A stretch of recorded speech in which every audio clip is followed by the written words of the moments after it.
Bismillahirrahmanirrahim. Assalamualaikum warahmatullahi wabarakatuh. Selamat pagi anak-anak hebat yang soleh-soleh. Apa kabar hari ini? Semoga anak-anak dalam keadaan sehat selalu dan selalu dalam lindungan Allah Subhanahu wa taala. Alhamdulillah kita bisa bertemu kembali pada mata pelajaran Pendidikan Agama Islam dan Budi Pekerti. Pada kesempatan kali ini kita akan membahas KD atau kompetensi dasar yang keempat, yaitu tentang kedudukan Al-Quran, hadis, dan ijtihad sebagai sumber hukum Islam. Untuk capaian kompetensi yang harus anak-anak kuasai, yang pertama adalah menganalisis kedudukan Al-Quran, hadis, dan ijtihad sebagai sumber hukum Islam. Yang kedua, mendeskripsikan macam-macam sumber hukum Islam.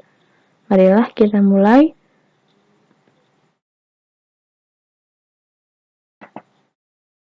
Ya, sumber hukum Islam adalah segala sesuatu yang dijadikan dasar aturan atau pedoman ketika seorang muslim melakukan aktivitasnya.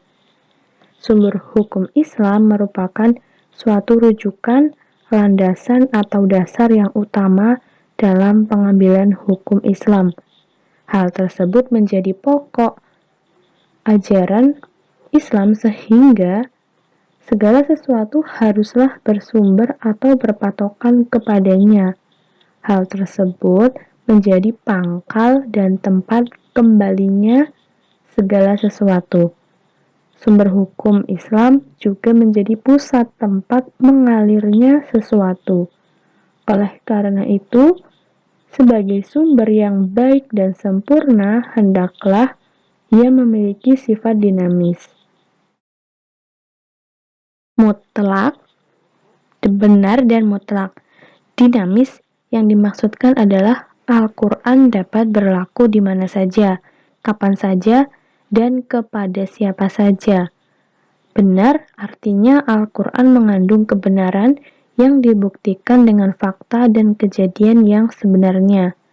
Mutlak artinya Al-Quran tidak diragukan lagi kebenarannya serta tidak akan terbantahkan.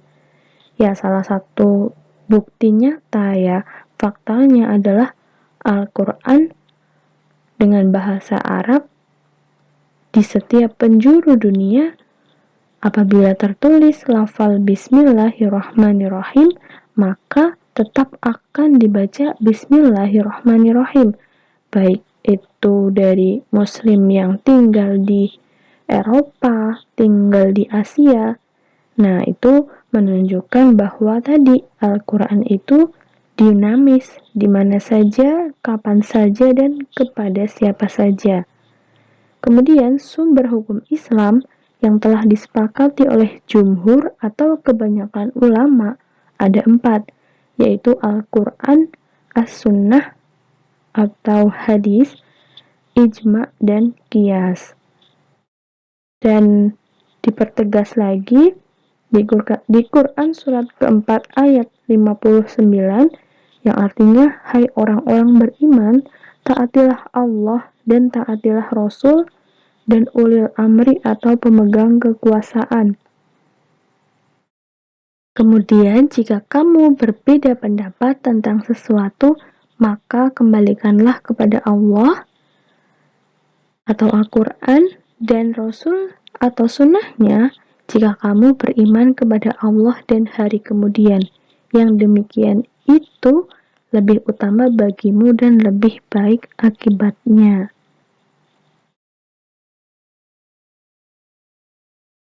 Sumber hukum Islam yang akan kita bahas pada kesempatan kali ini tentang Al-Quran, hadis, dan ijtihad. Pada bagian pertama, Ibu akan fokuskan terlebih dahulu pada Al-Quran dan Al-Hadis. Al-Quran dari segi bahasa berasal dari kata qara'a yaqra'u qira'atan Qur'anan yang berarti sesuatu yang dibaca atau bacaan. Kalau secara istilah, Al-Quran adalah kalamullah yang diturunkan kepada Nabi Muhammad SAW dalam bahasa Arab, yang disampaikan kepada kita secara mutawatir, ditulis dalam mushaf, kemudian dimulai dengan surat Al-Fatihah dan diakhiri dengan surat An-Nas. Membacanya berfungsi sebagai ibadah, sebagai mukjizat Nabi Muhammad SAW, dan sebagai hidayah atau petunjuk bagi umat manusia. Adapun Al-Quran merupakan kumpulan wahyu Allah Subhanahu wa Ta'ala yang diturunkan kepada Nabi Muhammad di Mekkah dan di Madinah dengan berbahasa Arab melalui perantara malaikat Jibril sebagai pedoman hidup. Membacanya merupakan ibadah. Adapun nama-nama lain dari Al-Quran. Satu, ada Al-Huda yang artinya Al-Quran sebagai petunjuk seluruh umat manusia. Yang kedua, ada Al-Furqan yang artinya Al-Quran sebagai pembeda antara yang baik dan buruk. Yang ketiga, Asy-Syifa artinya Al-Quran sebagai penawar atau obat. Yang keempat, ada Az-Zikr artinya Al-Quran sebagai peringatan adanya balasan. Yang kelima, Al-Quran nama lainnya yaitu Alkitab yang artinya Al-Quran sebagai firman Allah Subhanahu wa Ta'ala yang dibukukan. Oke, selanjutnya Al-Quran yang diwahyukan kepada Nabi Muhammad SAW menghapus sebagian syariat yang tertera dalam kitab-kitab terdahulu dan melengkapinya dengan tuntunan yang sesuai dengan perkembangan zaman. Al-Quran merupakan kitab suci terlengkap dan berlaku bagi semua umat manusia sampai akhir zaman.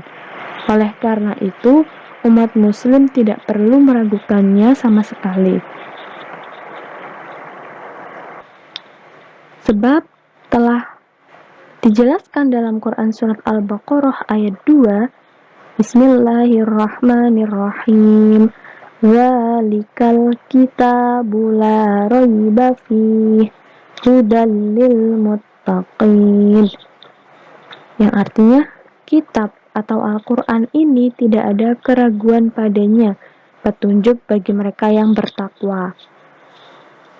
Adapun cara mengimani kitab-kitab Allah Subhanahu wa Ta'ala, yakni yang pertama secara ijmali, yaitu hanya percaya saja, tidak untuk mempelajarinya dan mengamalkan kitab tersebut.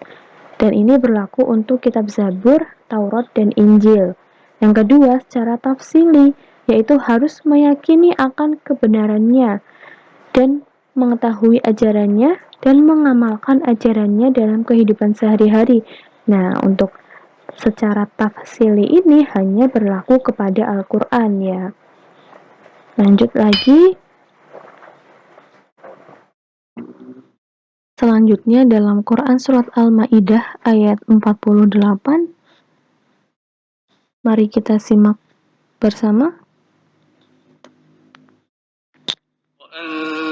وأنزلنا إليك الكتاب بالحق مصدقا لما بين يديه من الكتاب ومهيمنا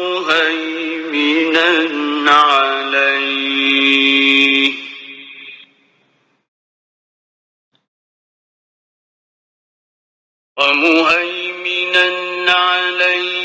فاحكم بينهم بما أنزل الله ولا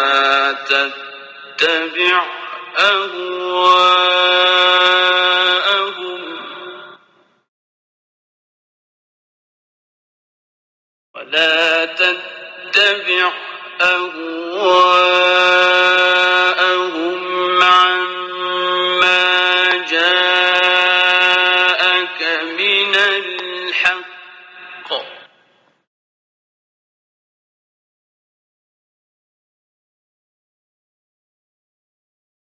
لكل جعلنا منكم شرعة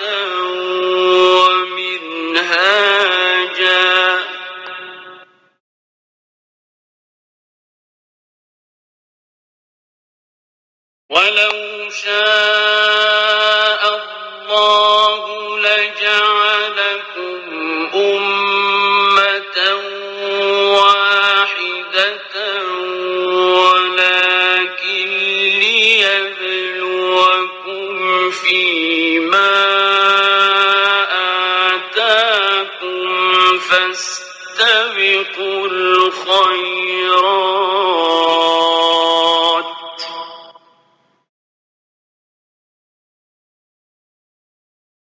إلى الله مرجعكم جميعا فينبئكم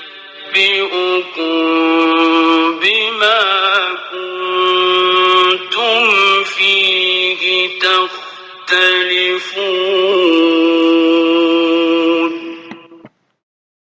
Yang artinya, dan kami telah turunkan kepadamu Al-Quran dengan membawa kebenaran, membenarkan apa yang sebelumnya, yaitu kitab-kitab yang diturunkan sebelumnya, dan batu ujian terhadap kitab-kitab yang lain itu, maka putuskanlah perkara mereka menurut apa yang Allah turunkan, dan janganlah kamu mengikuti hawa nafsu mereka dengan meninggalkan kebenaran yang telah datang kepadamu. Untuk tiap-tiap umat di antara kamu, kami berikan aturan dan jalan yang terang. Sekiranya Allah menghendaki, niscaya kamu dijadikannya satu umat saja, tetapi Allah hendak menguji kamu terhadap pemberiannya kepadamu. Maka berlomba-lombalah berbuat kebajikan, hanya kepada Allah lah kembali kamu semuanya, lalu diberitahukannya kepadamu apa yang telah kamu perselisihkan itu. Quran Surat Al-Ma'idah ayat 48.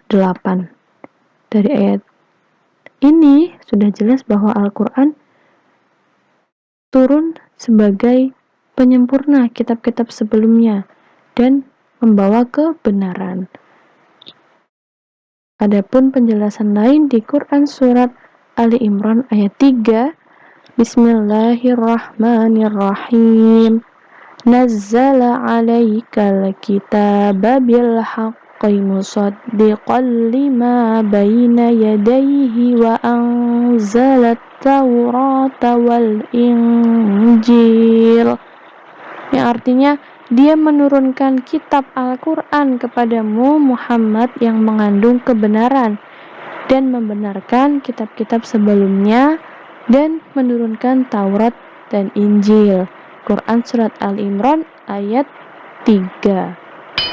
Selanjutnya, proses diturunkannya Al-Quran kepada Nabi Muhammad. Yang pertama, malaikat Jibril memasukkan wahyu itu ke dalam hati Nabi Muhammad SAW. Yang kedua, malaikat menampakkan sebagai seorang laki-laki yang mengucapkan kata-kata kepada Nabi Muhammad SAW. Yang ketiga, malaikat menampakkan dirinya kepada Nabi Muhammad dalam wujud asli.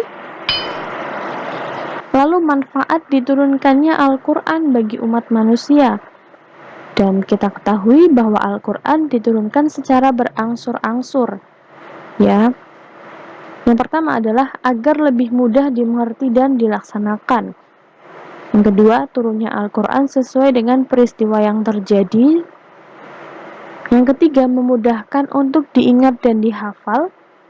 Yang keempat, di antara ayat Al-Quran ada yang merupakan jawaban dari pertanyaan-pertanyaan. Lalu kedudukan Al-Quran, yang pertama sebagai kumpulan wahyu Allah Subhanahu wa Ta'ala. Yang kedua, sebagai sumber hukum Islam yang pertama. Isi kandungan Al-Quran. Ya, jadi bisa dilihat dari segi kuantitas ya, atau kualitas. Di sini ada segi kuantitas sendiri, segi kualitas sendiri. Segi kuantitas jumlah ya, ada 30 juz, 114 surat, ada 6.236 ayat, ada 300.023 15 huruf. 23.015 huruf dan ada 77.439 kosakata. Dan kemudian dari segi kualitas ada aspek akidah, akhlak. Ya, akidah berarti tentang tauhid atau keimanan kita, dan akhlak berarti tentang bagaimana kita berperilaku. Dan yang ketiga ada syariah. Di syariah ini terbagi menjadi dua. Ada pembahasan mengenai ibadah dan muamalah.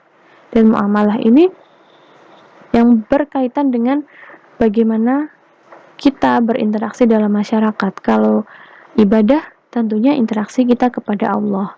Jadi muamalah contohnya ada munakahat atau pernikahan, ada faraid, jinayat, hudud, jual beli, makanan, penyembelihan, jihad dan lainnya.